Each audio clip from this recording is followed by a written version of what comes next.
The biggest thing for me was I was so worried about what they would say, because I said nobody has been trained, unless you have been specifically trained to know what to say when someone has been abused and they tell you. No one knows what to say, especially when it's one of your friends.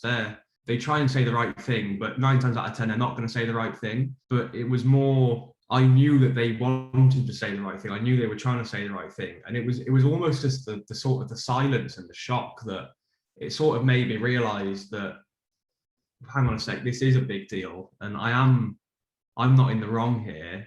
And I think it was quite strange for me how I've never really felt anger towards my abuser. I've never felt, I think I might have dealt with that when I was a lot younger. So by the time I became an adult and started talking about this, that had all sort of gone. And I started telling people and they became angry. And I'm sort of like, well, I'm not angry, so you don't need to be angry. This is how it is. But yeah, I don't think anyone I spoke to reacted badly. They didn't judge me, which was quite surprising. I think I judged myself for so many years. I told myself that it was my fault, that I was in this situation. I should have spoken about it 10 years ago, and it's too late to talk about it now. And then I started talking about it, and there was never any sort of element of judge. That was quite a big surprise for me. If you want to talk to someone who you think might have suffered, or someone's actively telling you that they've suffered, I think it's just listening. It's purely just having, unless you've been through it yourself, you're probably not going to understand what they're going through. But the fact that they're talking to you just means that they need someone to talk to, and that's fine. I don't think you have to know the answers to the questions. When I first told my stepdad, I spoke to him on the phone in Croatia, and he sort of asked yes and no questions. And he was like, did something happen when you were younger? And I said, yes. Was it someone in the family? No. Were you sexually assaulted? Yes. Was it by so-and-so? Yes. And it was, again, I can't remember the questions he asked, but it was just the way he asked it. And it was a weird, I'd never heard him speak like that in my life. And it was like he knew at the time how serious it was without telling me he knew it was serious. It was a bizarre conversation, but I'll never forget it.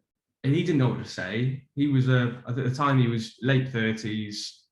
He just listened, and I sat on the phone and I had that conversation, and that was all I needed at that time. That's all I needed.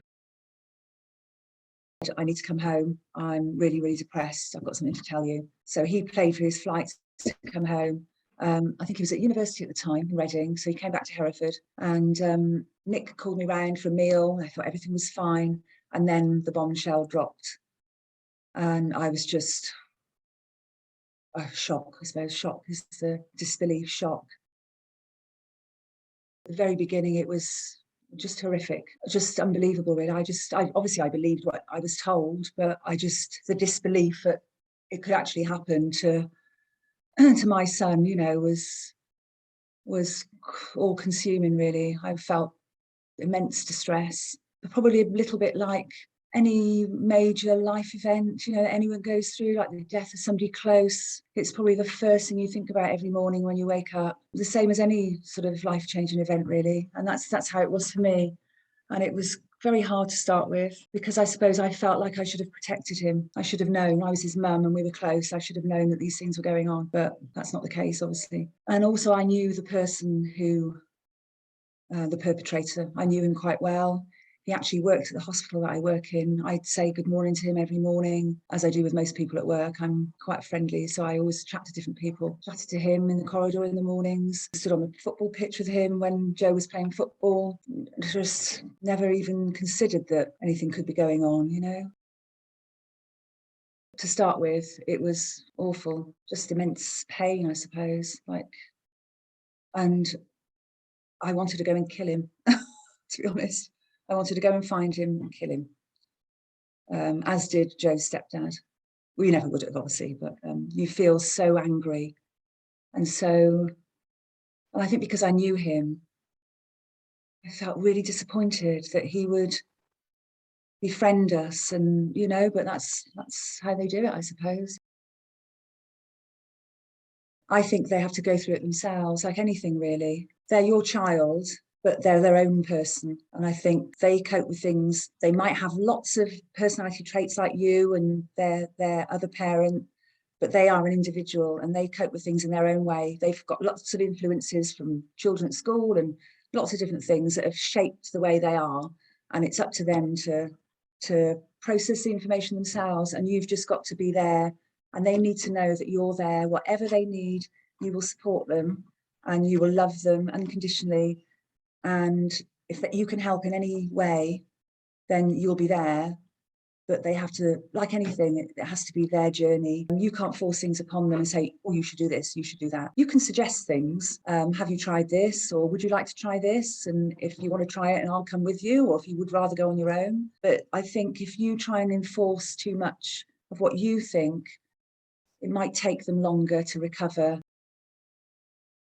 A lot of it for me is Joe, the strength that Joe has shown through the whole thing. He didn't tell us for 10 years and suffered in silence for 10 years. Obviously, he had a bit of a breakdown, and then it all came out and we found out. But since then, I think that has been his turning point. I think since then, he's so strong. And I think his strength has made me, and we're both strong anyway, but I think we've bounced off each other. You know, we've had long walks in the mountains, talking about things, talking about everything, his dad, his brother, his situation with the abuse, everything he went through. And we're very, very open with each other. Certain things he wouldn't tell me and I wouldn't want to know. We both like being outside, in nature. And I think that's a big thing as well. Things that have helped me: being outside, walking, mindfulness, being with family and friends, and being with Joe, just keeping things open.